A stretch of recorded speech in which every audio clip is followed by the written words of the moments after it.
Morning Kolkata. আমি সম্রাট, আপনারা আছেন সম্রাট ট্যুর ওয়ার্ল্ডের সাথে। সকাল সকাল বেরিয়ে পড়লাম, দেখি কোথায় আজকে আপনাদের নিয়ে যাওয়া যায়। Friends, let's go. টালিগঞ্জ থেকে বালিগঞ্জ যাচ্ছি।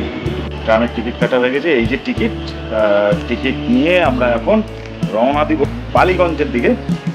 চলো এই ট্রামের মজা নেওয়া যাক।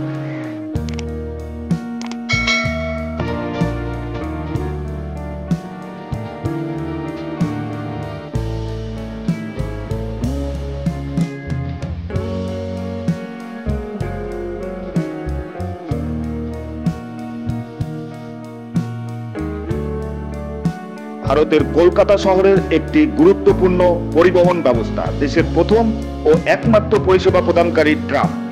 এটি এশিয়ার প্রথম বৈদ্যুতিক ট্রাম পরিবহন ব্যবস্থা। এই ট্রাম পরিষেবা প্রথম চালু হয় 1873 সালে। 3.9 কিলোমিটার পথে ওই সময় ট্রাম চলাচল করত, কিন্তু সঠিক পরিচালনার অভাবে বন্ধ হয়ে যায় এই ট্রাম পরিষেবা। এরপর 1880 সালে লন্ডন ভিত্তিক company CTC, Calcutta ট্রামওয়েজ company limited পরিষেবা আবার চালু করেন। স্বাধীনতার কিছু পরেই পশ্চিমবঙ্গ সরকার সিটিসিকে অধিগ্রহণ করে।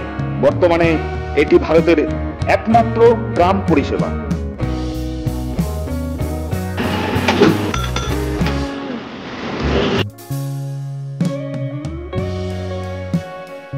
প্রথমে ঘোড়ার সাহায্যে ট্রাম চালানো হতো, এরপর স্টিম ইঞ্জিন আসলো।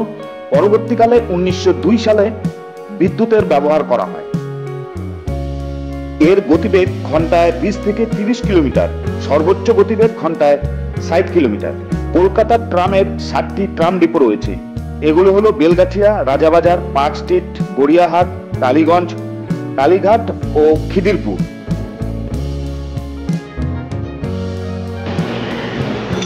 এই ট্রাম এখন দেশি বিদেশি পর্যটকদের কাছে বেশ জনপ্রিয়। কেমন লাগছে বল?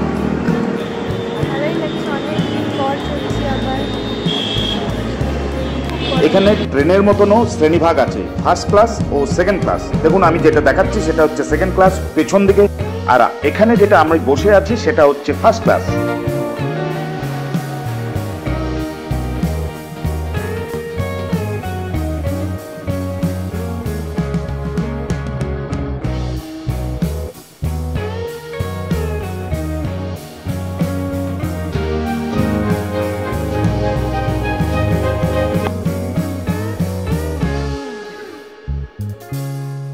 তাহলে বন্ধুরা, আজকের মতন অনেক কিছু জেনে নিলাম এবং আপনাদেরও জানালাম।